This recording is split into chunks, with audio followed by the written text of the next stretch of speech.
Muito bem, a paz do Senhor Jesus. Fala comigo nesta manhã. Graças a Deus por mais um domingo, quando nos reunimos neste propósito. Queremos parabenizar inicialmente todas as mamães. Hoje, segundo dia de maio, um dia dedicado, a honrar, as mamães, e que nós queremos parabenizar cada uma delas e desejar as bênçãos de Deus, abundantemente, para que cada uma seja enriquecida pela graça do Senhor.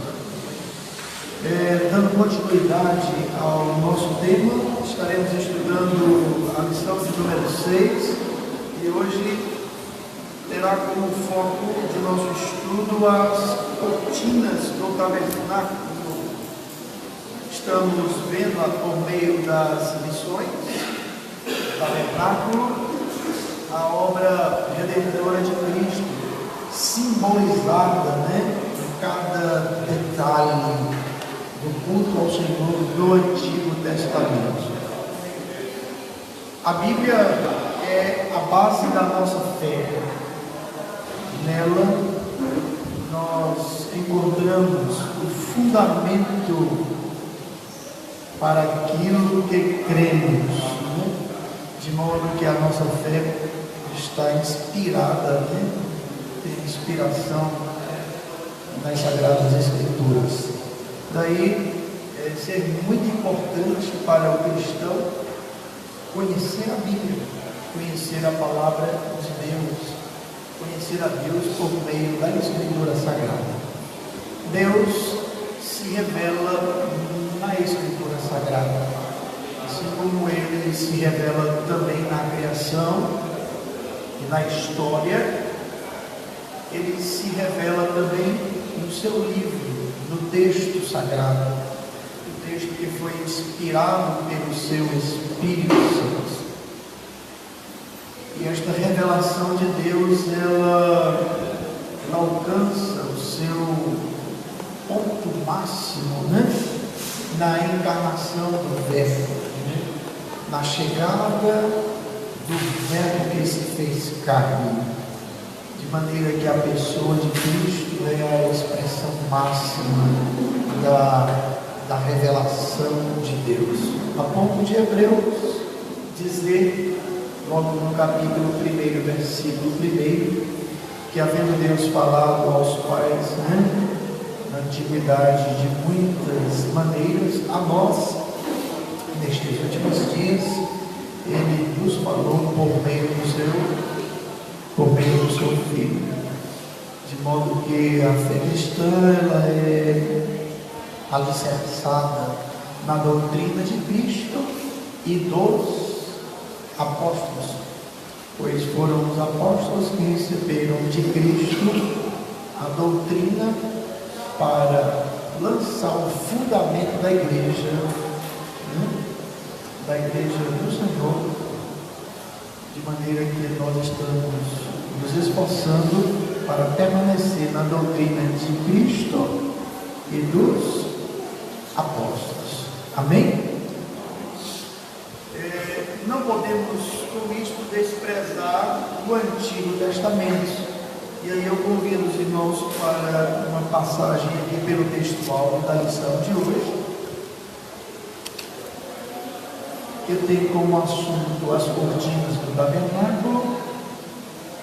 Em 1 Coríntios capítulo 10, versículo 11, está escrito: ora, tudo isso lhe sobreveio como figuras, e estão escritas para aviso nosso, para quem já são chegados os fins dos séculos, Então Deus trabalhou no, vamos dizer, mundo antigo, na antiga aliança, se utilizando de figuras, de símbolos, preparando a consciência de seu povo, o espírito do povo eleito, o caráter do povo eleito, para um momento especial na história, que em Hebreus capítulo 4 vai chamar este momento de plenitude dos tempos. Mas vindo a plenitude dos tempos, Deus enviou o seu Filho, plenitude da ideia de amadurecimento dos tempos. Então Deus estava em todo momento trabalhando na história, agindo na história. Ele não largou a sua criação, não abandonou a sua criação à sua própria sorte, mas em todo momento ele estava no controle, na direção e na condução da história, de maneira que a Bíblia, que é a história da redenção, como Deus trabalha a salvação, como Ele planeja, como Ele prepara, como Ele executa, como Ele consuma essa salvação, como Ele aplica essa salvação. Então a história bíblica e a história de Deus, não é a história do homem, é a história de Deus. É Deus em ação, não é o homem em ação, é Deus em ação, é Deus agindo, é Deus fazendo. E aí é Deus dando aos homens leis, ao seu povo, a sua nação eleita, leis, instruções, ordenanças, mandamentos, preparando a consciência desse seu povo, a mentalidade desse seu povo, a cultura do seu povo, para a chegada deste momento tão especial que é a plenitude dos tempos. Amém, queridos? Então, quando os irmãos lerem o Antigo Testamento, vamos ter esse entendimento, essa compreensão, e considerar isso, que Deus está se revelando ao seu povo e preparando o mundo para a chegada do Salvador. Amém? E trabalhou muito por meio de figuras de linguagem, até que, vamos dizer, a maturidade dos tempos viesse, chegasse, e o Verbo se fizesse carne e habitasse entre nós, e a glória de Deus fosse vista e tocada, porque o apóstolo João chega a dizer que ele havia visto e tocado na vida, ele era uma testemunha da encarnação do Verbo. Ele havia tocado no Verbo de Deus, ele havia visto o Verbo de Deus, e aquilo era, vamos dizer assim, um testemunho da encarnação do Verbo. Amém? Muito bem, então nesse propósito de estudarmos as cortinas do tabernáculo, a verdade prática vai estabelecer que, comparando as coisas simples do tabernáculo com as celestiais, aprendemos as verdades que nos levam ao crescimento espiritual. O conhecimento da verdade leva ao crescimento espiritual. E a gente já viu aqui nos nossos estudos bíblicos pelas manhãs de domingos que o crescimento faz parte do plano de Deus, do propósito de Deus para a vida de cada um cristão. Crescimento em graça, crescimento em conhecimento. Então está aqui, o conhecimento da verdade nos leva ao crescimento espiritual. Deus quer que os seus filhos sejam maduros, porque nós fomos chamados para produzir frutos E uma árvore só pode produzir frutos quando ela alcança a idade da maturidade. Não é isso? Uma mangueira, um cajueiro, uma goiabeira, né? Qualquer árvore frutífera, ela só vai começar a produzir quando ela alcançar, quando ela atingir a idade da maturidade. Portanto, crescer é uma necessidade, né? É importantíssimo nós crescermos, porque fomos chamados para produzir frutos, e esse fruto deve permanecer. Isso está escrito no Evangelho de João, capítulo 15. Os irmãos podem perceber bem, né? Quando Jesus diz assim aos discípulos: não foram vocês que me escolheram, antes eu vos escolhi a vós, né? E ele expressamente diz, né? E ele nos escolheu, tinha escolhido os discípulos para que eles produzissem frutos, e esse fruto permanecesse. Portanto, é importantíssimo nós conhecermos a verdade, nos interessarmos pela verdade, nos esforçarmos em aprender conhecimento bíblico, conhecimento da verdade, para possibilitarmos a nós mesmos um crescimento espiritual. Só cresce no mundo, vamos dizer, espiritual, só cresce espiritualmente aqueles que passam pela assimilação, pelo aprendizado, pelo conhecimento da verdade. Muito bem. Agora, aqui na verdade prática, a gente chama a atenção para um ponto interessante. Vejam os irmãos, comparando as coisas simples do tabernáculo. Comparando com o quê? Comparando com as celestiais. Olhando para as coisas do tabernáculo, né? Percebemos que essas coisas eram simples.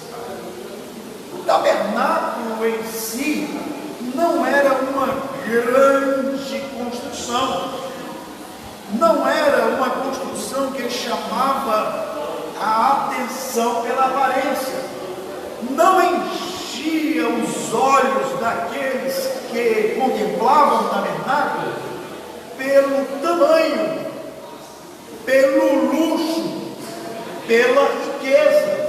O tabernáculo era aparentemente simples, ok? E isso chama a atenção, né? As coisas, né? Vamos dizer assim, espirituais, não devem chamar a nossa atenção pelas aparências, né? Mas pelos valores, pelas verdades espirituais ali representadas, né? E isso é muito, vamos dizer assim, importante para nós, que somos tão atraídos e encantados pelas grandezas, né? Vamos dizer assim, humanas, né? Um grande templo, uma luxuosa catedral, né? Enche os nossos olhos e encantam naturalmente a nossa alma, e corremos o risco de perder a essência, presos na aparência. Não é? Principalmente eles, que estavam acostumados a ter visto as obras faraônicas. Perfeito. O irmão Edson está lembrando aqui que no Egito, né, eles tiveram a oportunidade de ver obras suntuosas, obras, irmãos, Porque até hoje, quem visita o Egito, quem faz turismo lá, pode testemunhar como as grandes pirâmides, né? Você sabe quanto media a base de uma pirâmide? Cerca de 500 metros, né? 500 por 500 por 500. Você sabe o que é 500 metros? É uma coisa, vamos dizer assim, colossal, gigantesca. Então quem olhava para aquilo ficava preso pela grandeza ou pelas dimensões humanas, né? E vamos dizer assim, essas grandezas acabam cativando, né? Acabam seduzindo e acabam tirando o foco, ok? Tirando o foco. Então Deus se utilizou de coisas simples na comparação das coisas celestiais, porque o seu objetivo, o seu propósito não era encher os olhos humanos pela grandeza, né, ou pelas medidas materiais. Amém? Então, muito cuidado com as aparências, porque elas podem enganar, né? Podem enganar. E Deus não quer que seus filhos sejam enganados pela riqueza, pela pompa, né? Enganados pela aparência. Como somos fáceis de sermos seduzidos pelas aparências, né? Precisamos valorizar mais a essência, a verdade das coisas, né? O princípio, né? Das coisas. Amém? Então, neste pensamento, nós vamos aqui para a sessão do comentário na lição de hoje, e o tópico de número 1 vai tratar das cobertas e cortinas do tabernáculo. O tabernáculo era uma construção móvel, ele podia ser montado, né, e desmontado, e o propósito era exatamente esse. O período no deserto até chegar a Canaã era um período temporário, era um período passageiro. Deus não chamou os israelitas para permanecerem no deserto. O deserto seria somente uma passagem, mas não era uma passagem qualquer, era uma passagem de aprendizado, era uma passagem de crescimento, não era uma passagem qualquer, era uma passagem especial. Haveriam de ter momentos de lutas, momentos de tribulação, momentos em que a confiança deles seria testada, seria provada, e tudo aquilo estava contribuindo, cooperando para o amadurecimento desse povo, para o crescimento desse povo.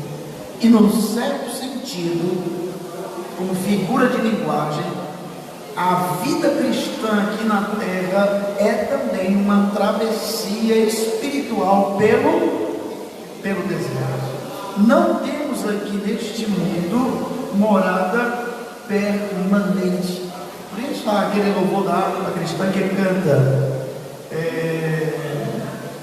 ver-nos-emos juntos à terra divinal, né? Há um refrão que diz assim: nada que é permanente, tudo tem que terminar, mas olhando para frente, para o nosso eterno lar, ver-nos-emos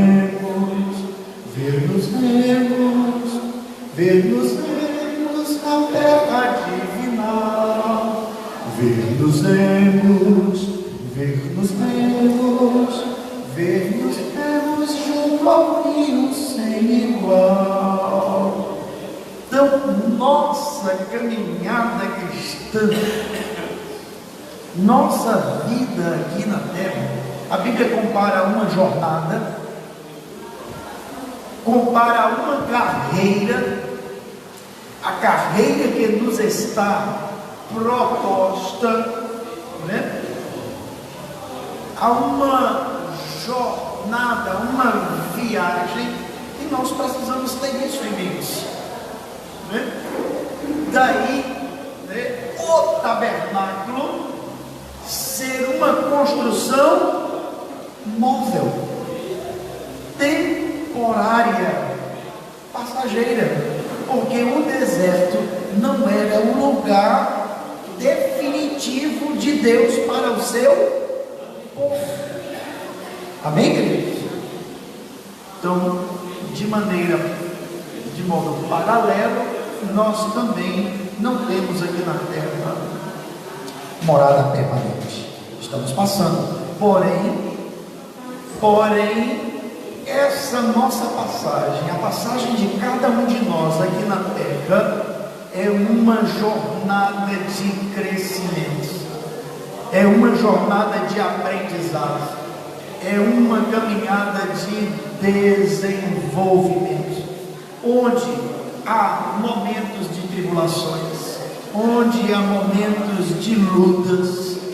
No deserto, os filhos de Israel foram surpreendidos por ataques e surpresas de inimigos. Inesperadamente foram atacados, tiveram que reagir, tiveram que superar. Irmãos, e tudo que foi escrito para o nosso ensino foi escrito.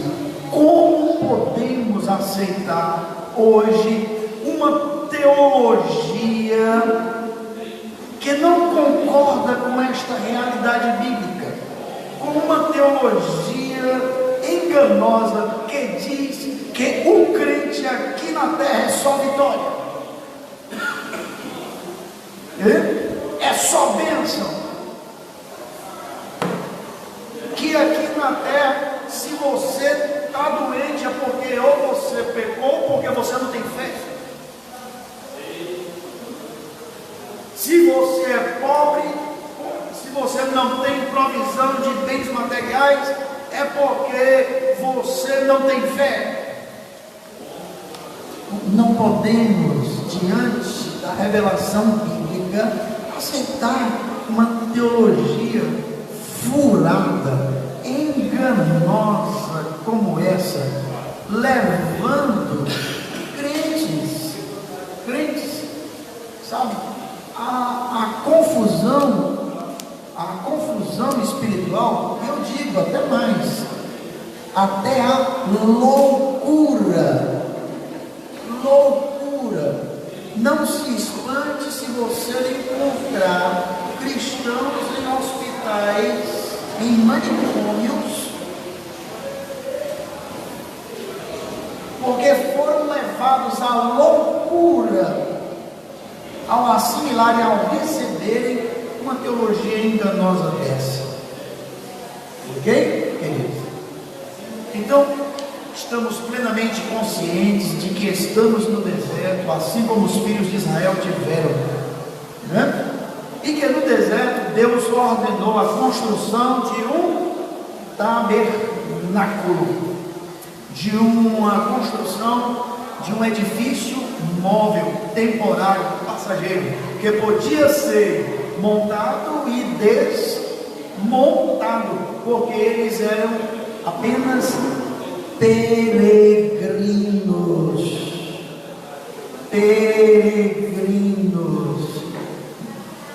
Nós não somos moradores permanentes do deserto, nós apenas somos peregrinos, estamos de passagem, né? Agora, no deserto, Deus dá refrigério.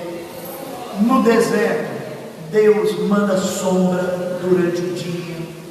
No deserto, Deus provê água na escassez. No deserto, Deus manda o pão diário, o pão cotidiano, o maná. É no deserto, mas é no deserto com Deus. Amém, queridos? E o Senhor tem um propósito neste deserto. Amém? Então não vamos rejeitar os nossos desertos. Não vamos murmurar os nossos desertos, porque são desertos de Deus para nós, para o nosso bem, é para o nosso crescimento, é para o nosso desenvolvimento. Muito bem, então aqui as cobertas e as cortinas do tabernáculo. Que lições, que ensinamentos nós podemos extrair das cortinas e das cobertas do tabernáculo? Porque elas em tudo refletiam a obra redentora de Cristo. Em que as cortinas, em elementos tão simples do tabernáculo, a obra de Cristo estava refletida, né? Estava figurada, estava representada. Então, embora, eu toco de número 1, os irmãos podem me acompanhar aí na lição, embora fosse complexa em detalhes e específica nos materiais e nas cores, né? A estética é beleza, né? A estética do tabernáculo tinha de apresentar uma leitura. Que tipo de leitura? Uma leitura fácil, uma leitura aqui, um entendimento fácil. Quem olhava percebia a lição, o ensinamento. Ok? Pois a montagem e desmontagem do santuário tinham de ser de acordo com a simplicidade do cotidiano, do dia a dia, da vida no deserto.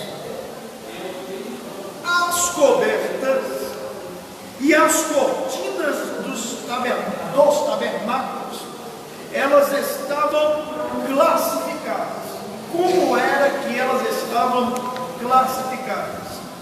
Elas estavam classificadas em cortinas ou coberta exterior e as cortinas internas. Então elas estavam classificadas. Haviam cobertas exteriores e haviam cortinas internas. A coberta exterior era feita de peles de animais marinhos, a Bíblia chama de texugos ou golfinhos, ok? E aí você pergunta, e onde é que eles encontravam golfinho no deserto? Aí para essa era uma pergunta que eu ia ser feita. Hein? Esse répteis aí. Onde é que eles encontravam golfinho no deserto? De onde era que vinha? Eu fiquei tem a questão da possibilidade das coisas que eles trouxeram do Egito, que eles trouxeram muita coisa, né? Feito há duas possibilidades. A primeira delas é a que, ao saírem do Egito, eles saíram ricos, né? Porque os próprios egípcios, né, na noite em que eles saíram, né, do Egito, na noite da morte dos primogênitos, né, eles receberam muitas doações dos egípcios, né, metais valiosos, prata, ouro, cobre, pedras preciosas, né? E aí os egípcios, né, que assim pagaram aqueles anos de escravidão.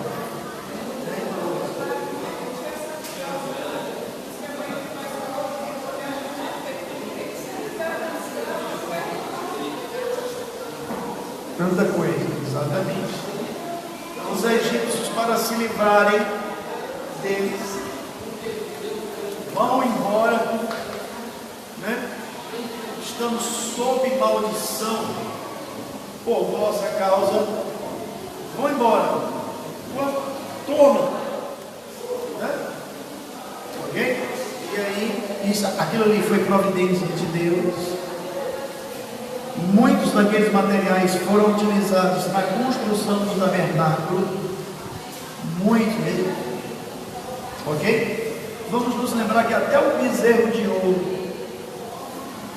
que Arão construiu, né, na rebeldia do povo, foi com doação de ouro pelo povo, ok? Então é provável que eles, ao saírem do Egito, tenham trazido todos esses materiais. Uma segunda possibilidade que eu levanto, né, seria a dos mercadores, porque existia, vamos dizer assim, rotas de mercado entre o Oriente e o Egito. Precisamos considerar que o Egito era uma potência, vamos dizer, de civilização ao sul, e a Mesopotâmia, né, vamos dizer, a Assíria, a Babilônia, a Suméria, os fenícios eram, vamos dizer, avançadas civilizações ao norte, ao oriente. Os hititas era uma avançada civilização, né, ao ocidente, né, vamos dizer assim, do Egito. Então existia entre essas civilizações mais avançadas e o Egito um mercado, um comércio, de maneira que havia rotas de mercadores. Vamos nos lembrar de José, que foi vendido por quem? Por seus irmãos. Foi vendido a quem? Aos mercadores midianitas. Eles estavam saindo de Canaã, haviam saído de Canaã, né, em direção ao Egito. E aí tinha que atravessar o deserto. Então a segunda possibilidade que nós podemos levantar aqui é que eles tinham recursos materiais suficientes para comprar qualquer mercadoria que por ali passasse. Ok? Ok, meus irmãos? Mas sempre tendo em mente que o deserto não era um lugar permanente, era um lugar provisório. Embora esse tempo no deserto tenha durado 40 anos. Então a coberta externa do tabernáculo era feita, de pele de animais. E a Bíblia fala de pele de texugo ou golfinho, ok? Muito largo. Muito bem. Vamos avançar. O desenho da coberta, do tabernáculo, não expressa o que? Beleza exterior ou algo que chamasse a atenção pela aparência. Tratava-se de um material para resistir às intempéries, do deserto, ao clima do deserto. Dizem que no deserto, durante o dia, a temperatura chega a mais de 50 graus. E durante a noite, a temperatura cai para quase 0 graus. Então é um lugar terrível. Você muda assim, de temperatura. A pessoa quer sair de 50 graus para 0 graus? Ok? Então, por isso que o deserto é um dos lugares mais difíceis de se sobreviver. Sobrevivência no deserto requer preparo, experiência. E aqui nós não estamos contando aqui com as tempestades de areia que existe no deserto. Então, é um lugar que a gente chama de inóspito, inadequado à habitação, muito difícil, desafiador a habitação humana. Então, essa coberta externa, ela não enfatizava a beleza, a estética, nem a aparência exterior, mas o objetivo dela era o quê? Resistir essas intempéries do deserto. Então era um material o quê? Rústico, grosseiro. A estrutura na qual repousava a coberta era feita de madeira de acácia, madeira da região, madeira de acácia, e revestida com ouro para sustentá-la. Temos aqui passagens bíblicas que narram isso. Êxodo 26, versos 18 a 30. A estrutura de sustentação da coberta era de madeira de acácia revestida de ouro. Vamos já entrar aqui na simbologia de tudo isso. Ora, imagine uma estrutura de madeira de acácia forrada com ouro por dentro e coberta de peles de animais diversos por fora. Assim era o tabernáculo, ok? É inevitável não correlacionar a estética exterior do tabernáculo com o quê? A humanidade do nosso Salvador. Jesus Cristo, que se fez carne entre nós, como está escrito em João 1,14. A profecia de Isaías acerca da humanidade de Jesus é vívida, forte, claro, porque foi subindo como renovo perante ele e como raiz de uma terra seca. Não tinha parecer nem formosura, e olhando nós para ele, nenhuma beleza víamos para que o desejássemos. Então, no tabernáculo, na sua simplicidade exterior, era uma figura, né, da humanidade da pessoa de Jesus Cristo.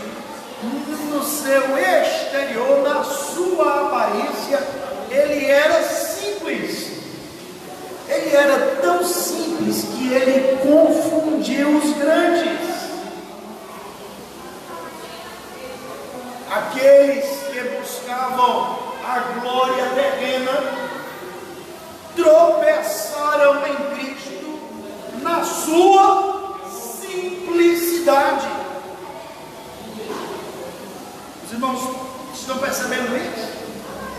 Isaías diz: olhando nós para ele, nenhuma beleza víamos para que o desejássemos. Isso mostra que a nossa natureza humana é atraída pela beleza, é seduzida pela beleza, é encantada pela beleza. Mas o que diz a Escritura? A Escritura diz que o próprio Satanás pode enganar pela beleza, transfigurando-se ou passando-se por anjo de luz. Ok? Então, nem tudo aquilo que é aparentemente belo é bom, porque a beleza, verdadeira beleza, está na essência,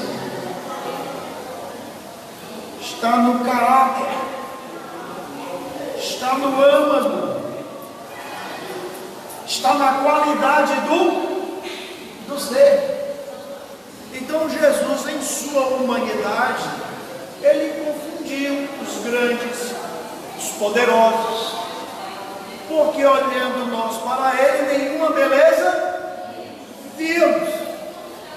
Como ele atrairia os grandes e os poderosos, quando ele disse: o Filho do Homem não tem onde reclinar a cabeça, as aves dos céus têm ninhos, as raposas têm os seus covis, mas eu não tenho propriedades, não tenho riquezas materiais para apresentar, eu não tenho onde reclinar a cabeça.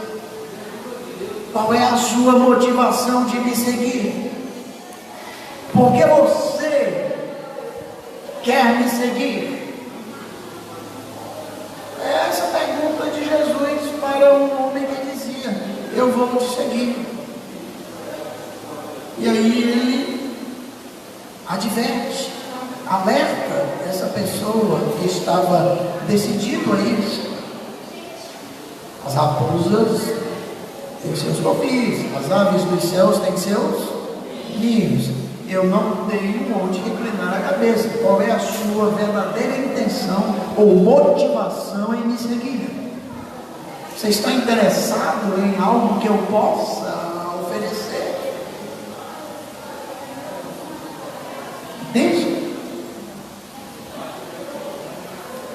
Quem seguia a Jesus deveria segui-lo por uma motivação mais profunda do que a simples aparência.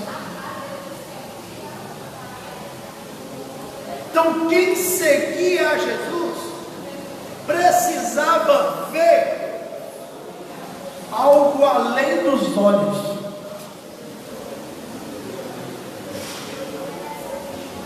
Olhos carnais, olhos materiais.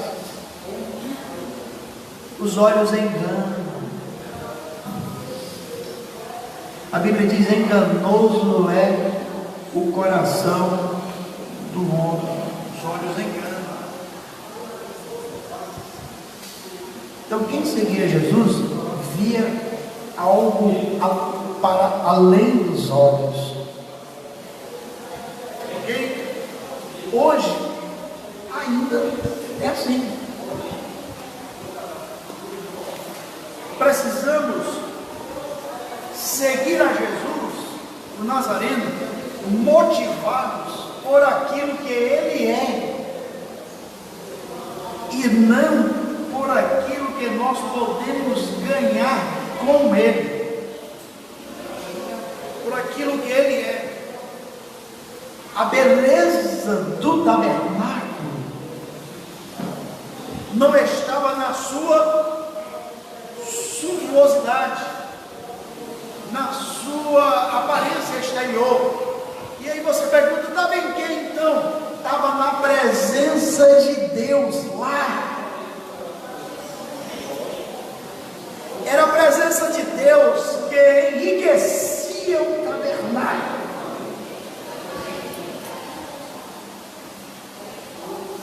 Os irmãos percebem isso?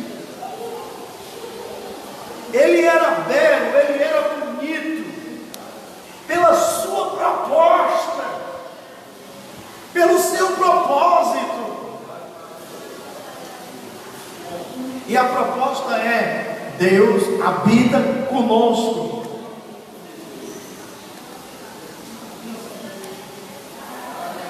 Então, aqueles que seguiam a Jesus deveriam segui-lo por ele ser o Emanuel, o Deus conosco. Então os irmãos percebem que o tabernáculo é uma figura de Cristo. Na sua simplicidade, muita gente tropeçou nele. Os sacerdotes tropeçaram. Os escribas, os fariseus, os estudiosos da lei tropeçaram. Os governadores tropeçaram. Herodes tropeçou. Pilatos tropeçou. Os grandes, os homens, de posição elevada, todos eles tropeçaram.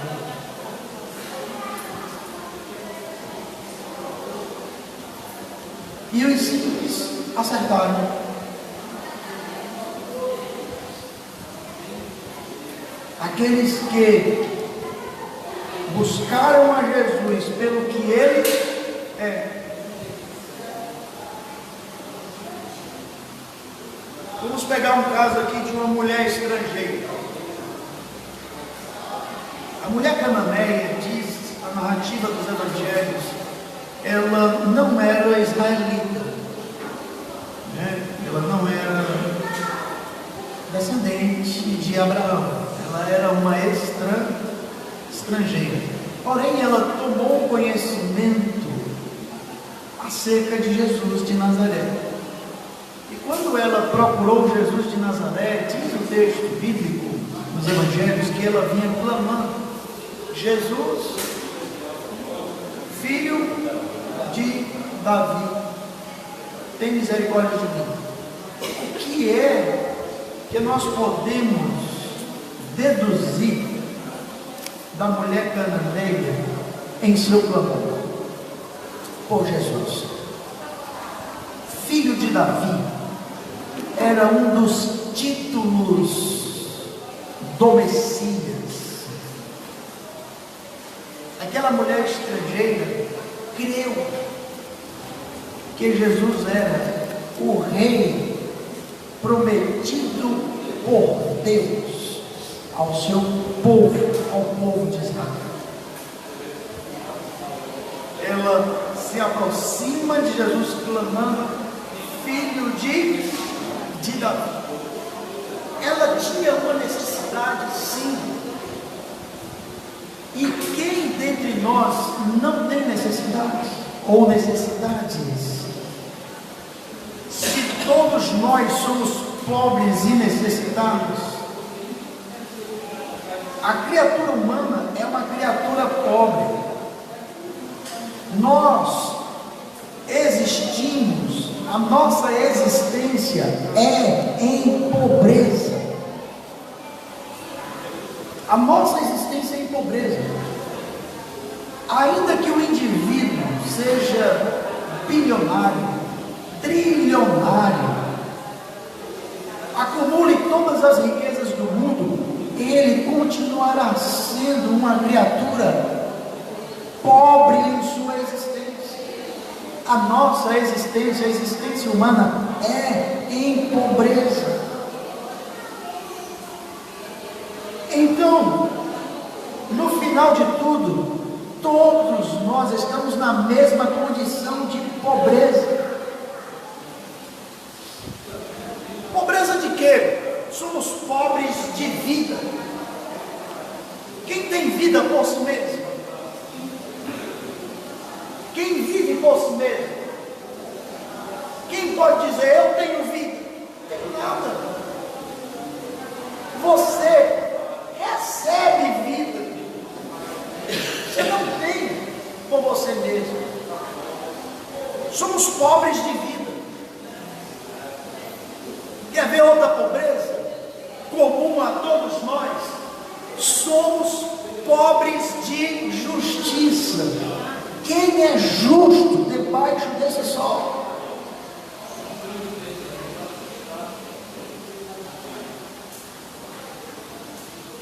Quem ousa atirar a primeira pedra? As Escrituras encerram: todos debaixo do pecado, todos pecaram.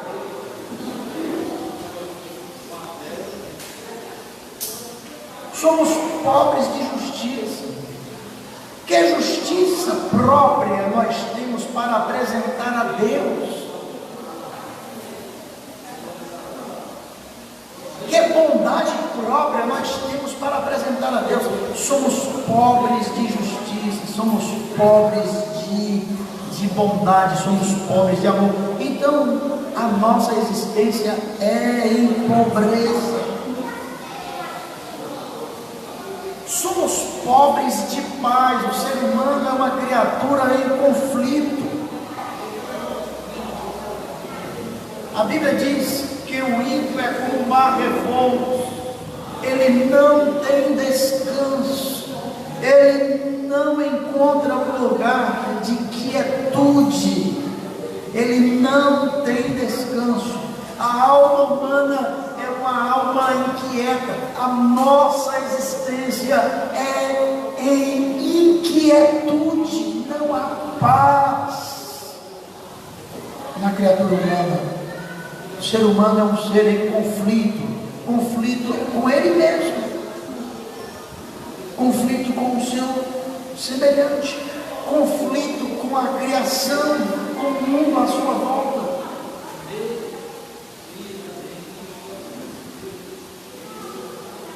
Ok? Então esta é a grande verdade. Nossa existência é em pobreza. E Cristo veio nos enriquecer de vida. Eu sou a vida. Aquele que crê em mim, ele diz, não morrerá. Nos enriquecer de justiça. Ele é a nossa justiça. Nos enriquecer de paz. Deixo-vos a paz, a minha paz vos dou. Porém, em sua simplicidade, ele confundiu a muitos. Então a mulher cananeia buscou a Jesus em sua necessidade, sim, mas o buscou por aquilo que ele é. E as suas palavras revelam isso. Jesus, filho de Davi. Por que ela procurou a Jesus? Porque ela creu que ele era o filho de Davi, o Messias, o prometido por Deus. Ela podia ser uma estrangeira, mas ela tinha conhecimento da esperança do povo vizinho, do povo de Israel. De alguma maneira ela tomou conhecimento das profecias e promessas de Deus no Antigo Testamento para a descendência de Abraão, para os descendentes de Jacó. Ok, irmãos? Aquela mulher buscou a Jesus em sua necessidade, sim, mas o buscou por aquilo que ele é. E essa deve ser a motivação de qualquer pessoa hoje, buscar a Jesus por aquilo que ele é. Isso faz total diferença. Porque quem busca Jesus por aquilo que ele é, recebe as bênçãos dele e fica cativo a ele.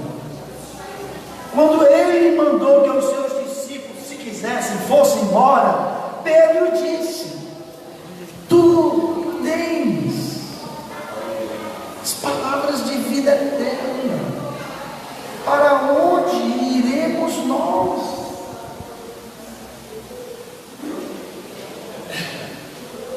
Estamos aqui por aquilo que tu és a vida eterna. Ok, queridos? Então, isso está na contramão hoje, quando é apresentado um evangelho, às pessoas, no tempo moderno, no tempo atual, um evangelho de interesse apenas, onde as pessoas buscam o evangelho para alcançar bênçãos, mas não ficam cativas aos pés de Jesus. Isso é, não assumem um compromisso de fé e nem com a fé no Filho de Deus. E aí, com a facilidade que chegam, também vão embora, saem. Porque é apresentado um evangelho de bênçãos, É uma mensagem que eu preguei aqui, acho que foi domingo que passou. O Cristo das bênçãos e dos milagres. E aí muita gente buscava Jesus por aquilo que ele tinha a oferecer. Com isso, quando recebia, não ficavam cativas aos seus pés. Exemplo disso são 10 leprosos que foram curados e só um voltou para agradecer. O que voltou para agradecer não saiu mais, ficou cativo aos seus pés. Mas os nove que não voltaram,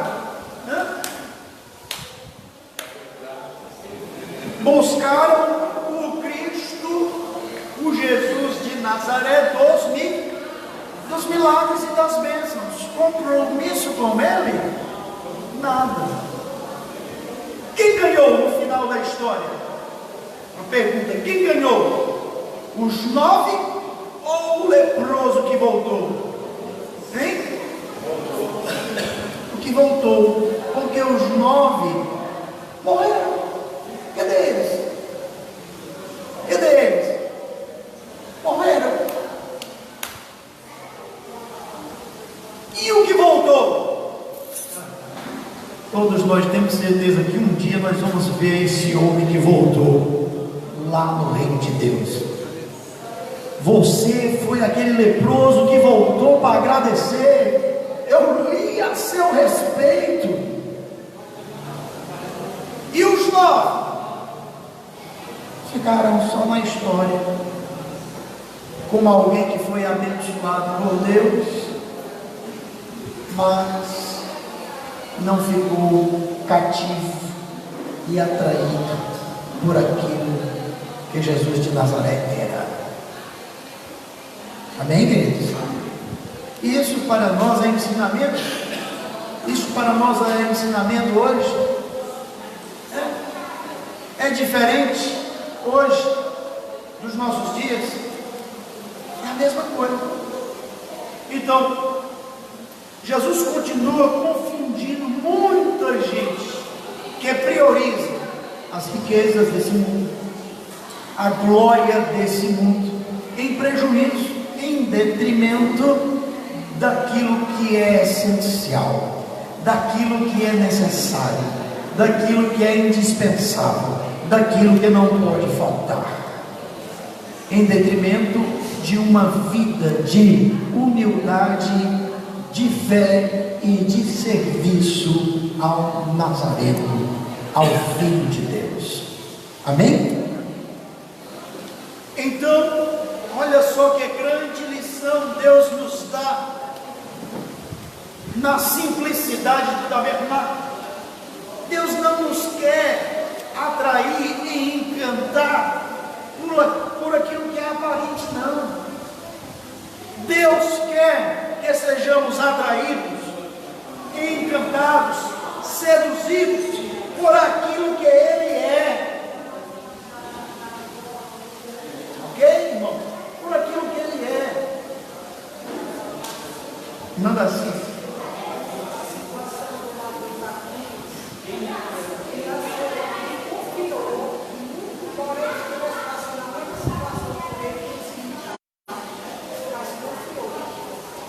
A irmã Daci está lembrando aqui o ladrão, né, da direita, né, da cruz, no momento da crucificação do Filho de Deus.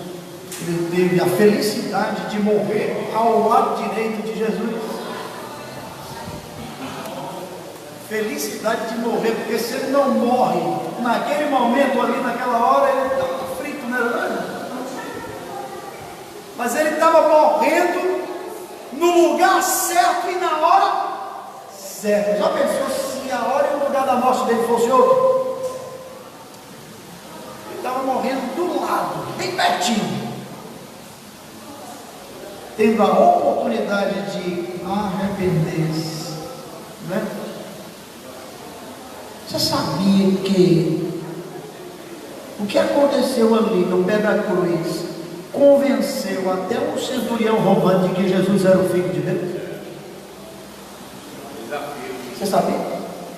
Até o centurião disse: verdadeiramente esse homem era Filho de Deus. Aconteceu coisas extraordinárias ali, que testemunharam da divindade de Jesus, convencendo até um estrangeiro, porque o centurião era um italiano, era um romano, era um estrangeiro. O ladrão à direita, ele não era um estrangeiro, ele era um judeu. E como judeu, ele conhecia as promessas, conhecia a lei. E aquilo que ele ouviu e viu ao lado de Jesus, testemunhou para ele que Jesus era Deus. Por isso, o pedido de misericórdia: lembra-te de mim quando entrares no teu reino. A colocação dessa pergunta da irmã Daci é muito a ver também com o assunto da lição, porque esse ladrão, ele tinha tendência para ter o mesmo sentimento de revolta que nem o outro ladrão. Quem estava lá ali, uma condição de condenado. Pô, esse aí que faz coisa, sempre conhece, crê em Jesus. O condenado, ele já também está, e ele diminuiria Jesus na visão de ver Jesus uma cruz, condenado na mesma condição dele. Mas ele viu além do que os olhos podem ver. Além do que os olhos podem ver. O outro, da esquerda, né, ficou preso à visão dos olhos. E o que é que a visão dos olhos dizia? Esse homem é um condenado como eu. Do jeito que eu estou morrendo, ele vai morrer também. Qual a diferença entre eu e ele? Aquele homem da esquerda não viu nenhuma diferença entre ele e Jesus de Nazaré. Então, quem confunde a pessoa de Jesus Cristo, quem não vê para além das aparências, para além dos olhos, né? E só quem vê para além dos olhos é quem para atentar, é quem para observar, além das aparências. Não se engane pelas aparências, não são os grandes e luxuosos templos garantia da presença de Deus. Não são beleza, riqueza, luxuosidade, suntuosidade, não são garantia nenhuma de que Deus está ali. Amém, queridos? Muito bem. A beleza se esconde, a verdadeira beleza se esconde, se oculta na simplicidade. É o que aprendemos aqui na lição acerca da coberta externa, né, do tabernáculo. Mas o tabernáculo também possuía cortinas internas, né? E vamos para essas cortinas, para o que elas representavam, figuravam, ensinavam, né? Naqueles dias e para nós hoje. Por baixo da coberta exterior havia uma coberta de peles de carneiro tingidas de vermelho. Versículo 14 do capítulo que lemos de Êxodo 26.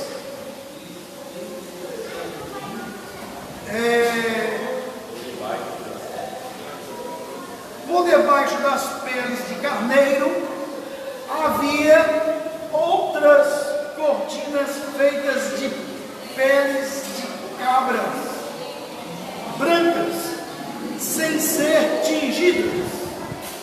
Versículos 7 a 13. Por último, havia uma quarta cortina que podia ser vista somente do lado de dentro do tabernáculo. Era uma cortina feita de linho branco e fino, com bordados das figuras de querubins. Versículos 1 a 6, no capítulo 26. Suas cores eram púrpura, escarlate e azul. Púrpura é a cor roxa, né? Púrpura. Escarlate é a cor vermelha, né? E o azul é o azul. Toda essa imagem nos aponta alguns símbolos importantíssimos. Que símbolos são esses?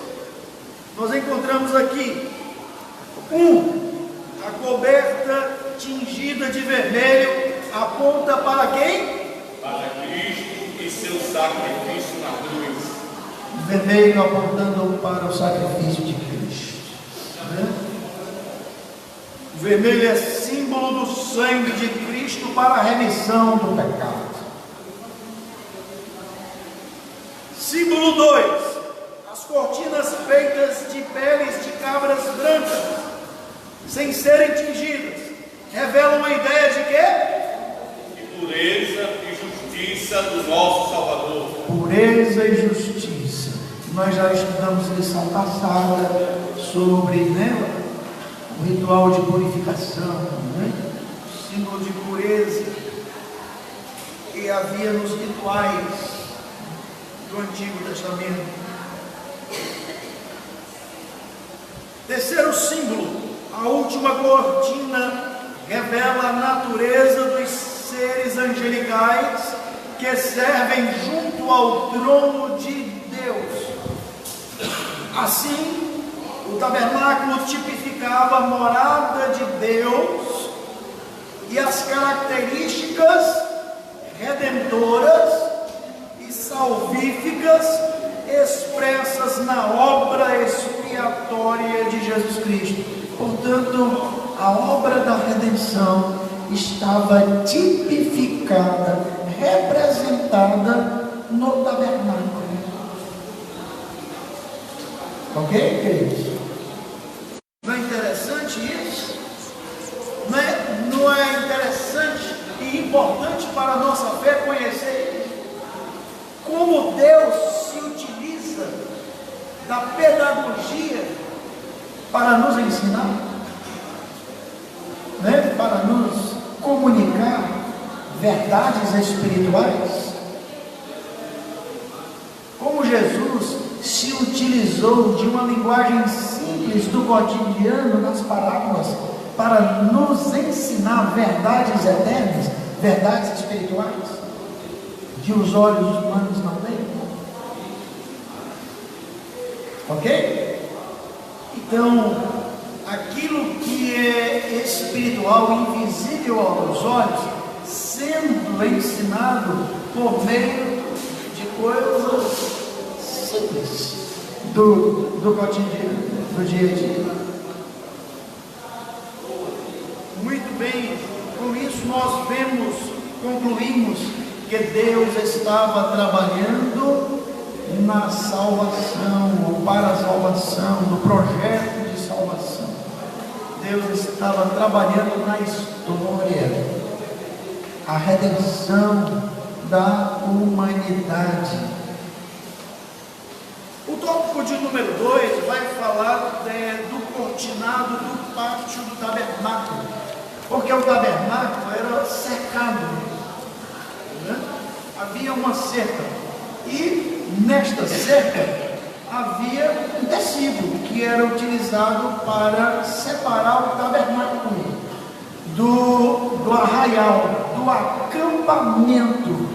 O arraial, o acampamento, era um lugar comum, e a cortina, né, ou a cerca do tabernáculo estabelecia um limite daquilo que era comum para aquilo que era santo, para aquilo que era sagrado. Era também um bloqueio visual, né? Já que era um tecido, vamos dizer, fechado, não era um tecido vazado, era um tecido fechado. Então era também um bloqueio visual. Vamos avançar aqui no nosso estudo. As horas passam rapidamente. O cortinado do pátio do tabernáculo, a simbologia descritiva das cortinas do tabernáculo, descrever a importância das cortinas do tabernáculo e não considerar seu valor espiritual e tipológico, significa ignorar o propósito integral do texto narrativo acerca do santuário. É perder o conteúdo essencial, né? Ver cortina só como cortina e não perceber a simbologia por trás disso, né? Vamos dizer assim, é perder o conteúdo principal, né, da informação. Ora, a precisão dos detalhes de cada peça e material usados para construir o tabernáculo servia de ensino das verdades acerca das coisas espirituais. Por isso, a madeira, metais, tecidos e tintas especiais usadas no pátio do santuário remontam a uma tipologia singular, tipologia única, com relação à pessoa e obra de Jesus Cristo, o Senhor e Redentor de nossas vidas. Qual era o significado de separação, já que essa cortina do pátio separava, né, o arraial, o lugar comum do povo, do lugar, né, sagrado? Qual era o significado disso, dessa separação? O ambiente entre A cerca e o tabernáculo era o pátio. Havia um cortinado branco de linho fino, torcido, que tinha por objetivo fazer a separação dos pecadores. Para adentrar ao pátio, o pecador deveria levar a sua oferta pelo pecado. Assim as cortinas faziam a separação entre o santo e o que? O que era profano, aquilo que era comum. E o que não era profano era aquilo que era sagrado. E o que era sagrado? Era aquilo que era dedicado a Deus, consagrado a Deus, exclusivo, exclusivo ao Senhor, pertencia ao Senhor, não podia ser usado no que era comum. Então havia uma separação. Então vamos lá. Nesse sentido, a imagem do cortinado de linho torcido simbolizava a pureza de Deus no mundo de impurezas, em meio ao mundo de impurezas. É um símbolo da santidade e pureza de Jesus, pois como homem, nosso Senhor não teve mácula. Na sua natureza humana, ele não conheceu pecado. Ele se fez pecador por nós. Mas ele não era pecador. Ele se fez. Ele tomou o lugar do pecador. Ele se fez pecado por nós. Então, em sua natureza humana, Jesus era puro. Não havia pecado nele. Não havia engano, como Pedro diz. Não havia engano em sua boca. E era perfeito em sua humanidade. Como homem, nosso Senhor não teve mácula, conforme ele mesmo indagou de seus opositores. Quem dentre vós me convence de pecado? Olha, dizer isso para os inimigos. Me acusem aí de um pecado. Vamos lá. Me acusem, me aponte aí. Isso para os inimigos, para aqueles que o odiavam, para aqueles que o detestavam. Ora,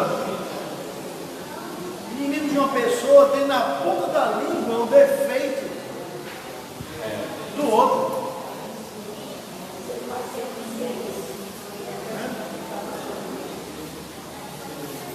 Então, uma pessoa, diga aí, um defeito. Aí, agora vamos dizer isso de um amigo, uma pessoa, amiga que a gente gosta. Mas diga um defeito de fulano, você vai pensar. Né? Agora, de um inimigo, diga aí um defeito daquele ou daquela. Você tem na ponta da língua, não é não? Aí Jesus diz para os seus inimigos: do que é que vocês me acusam? Me digam aí. Eles ficaram calados, não tiveram do que acusar. Jesus era perfeito, puro em sua humanidade. Aqui há uma distinção importante que deve ser feita em relação à antiga aliança. Que distinção é essa? Na nova aliança, a igreja de Cristo não se fecha dentro de uma cerca, mas está pronta para receber qualquer tipo de pecador, uma vez arrependido, que confessa o senhorio de Jesus Cristo em sua vida. Ora, por que isso? Porque Cristo já se fez pecado por nós, e como Hebreus capítulo 10, versículo 1 diz, ele já inaugurou um novo e vivo caminho, pelo qual nós podemos entrar com ousadia na presença de Deus. Por que isso? Por que a igreja hoje é diferente, né? Vamos dizer, do tabernáculo no Antigo Testamento? Porque todas as barreiras já foram removidas pela obra redentora do Salvador. Não há mais barreiras. Não há mais separação. O pecador arrependido de seus pecados e cheio de confiança em Cristo, entra na presença de Deus e alcança misericórdia. Amém? Louvado seja Deus. Hebreus capítulo 10, versículo 1. Jesus inaugurou um novo e vivo caminho pelo seu sangue, né? Pela sua vida oferecida na cruz. Ele inaugurou um novo e vivo caminho. Ele removeu todas as barreiras de separação.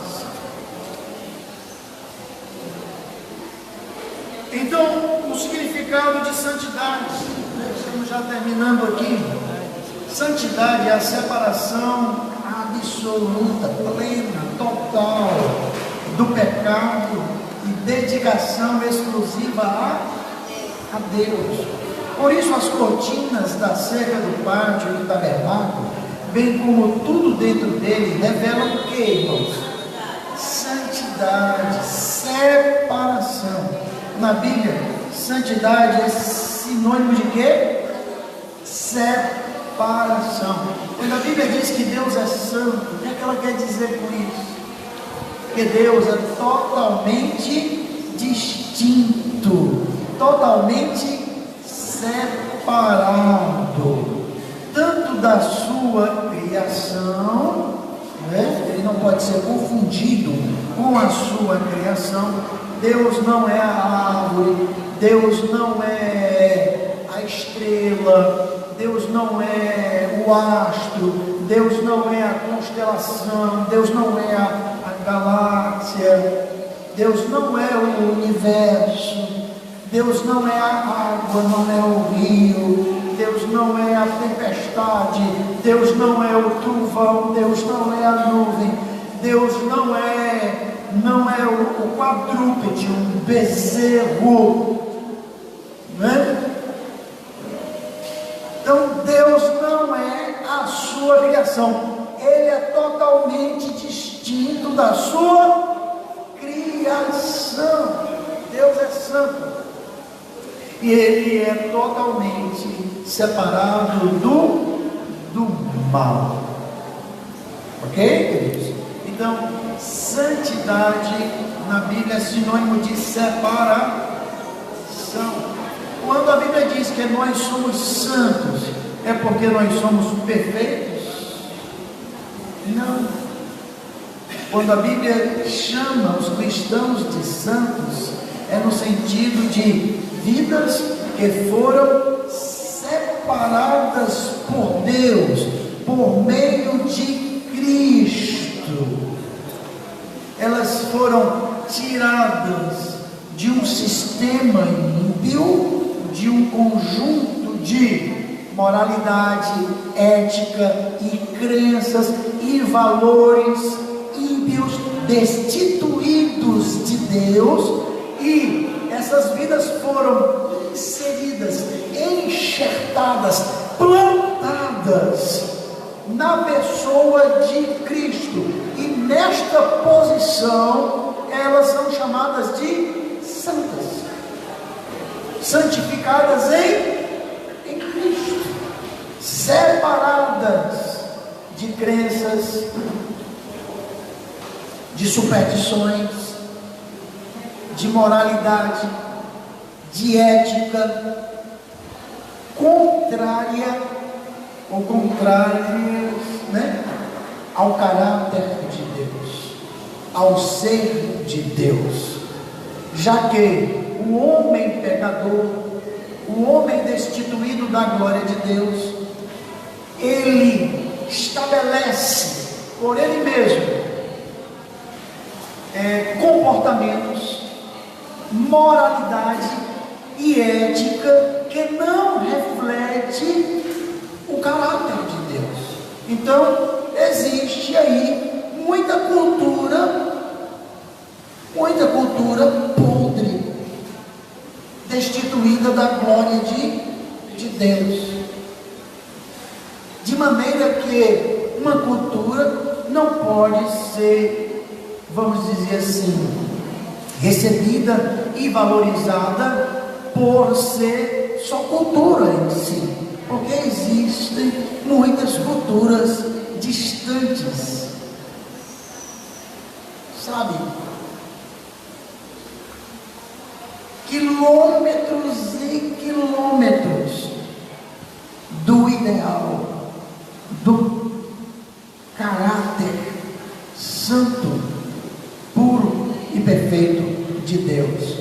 Nosso comportamento, nossa cultura, nossas crenças, nossos valores, nossa ética, nossa moralidade deve refletir o ser de Deus, o caráter de Deus. Por quê? Porque o ser de Deus é o padrão de moralidade, é o padrão de ética, é o padrão de norma e conduta. Aonde quer que seja, em qualquer lugar que seja. Amém, queridos? Por isso, santidade na Bíblia é sinônimo de separação. E as cortinas simbolizavam isso, representavam isso, que Deus é santo. Ele não é alguém comum do arraial, ele é alguém distinto, que precisa ser tratado distintamente. Quando você se aproximar dele, você se lave. Quando você se aproximar dele, você baixa sua cabeça, você se ajoelhe. Quando você se aproximar dele, você se humilhe, você chore, você se veja pobre e necessitado. Não seja orgulhoso, não seja soberbo diante dele. Humilhai-vos, pois, debaixo da potente mão de Deus, e ele a seu tempo vos exaltará, escreveu o apóstolo Pedro em uma de suas cartas. Então não se relaciona com Deus como se ele fosse o meu compadre, entendeu? Meu amiguinho. Deus é Deus e precisa ser visto como Deus. Ele é meu amigo, ele mesmo me chama de meu amigo, mas ao ser meu amigo, ele não deixou de ser meu Senhor, meu Criador e meu Redentor. Então tem muita gente aí muito complicada em seu comportamento na igreja diante de Deus. Seu comportamento na igreja diante de Deus não reflete respeito, não reflete temor. Por quê? Porque ele não está vendo Deus como Senhor, como Criador, como alguém distinto dele, diferente dele. Nosso Deus é santo e ele não perdeu a sua santidade. Amém? Louvado seja Deus. E aí eu quero findar aqui, já tendo avançado 5 minutos da nossa lição, só lembrando que o tópico 3 fala das cores das cortinas do tabernáculo e o significado delas. O azul como, vamos dizer, o céu, o lugar de Deus. A púrpura, a realeza.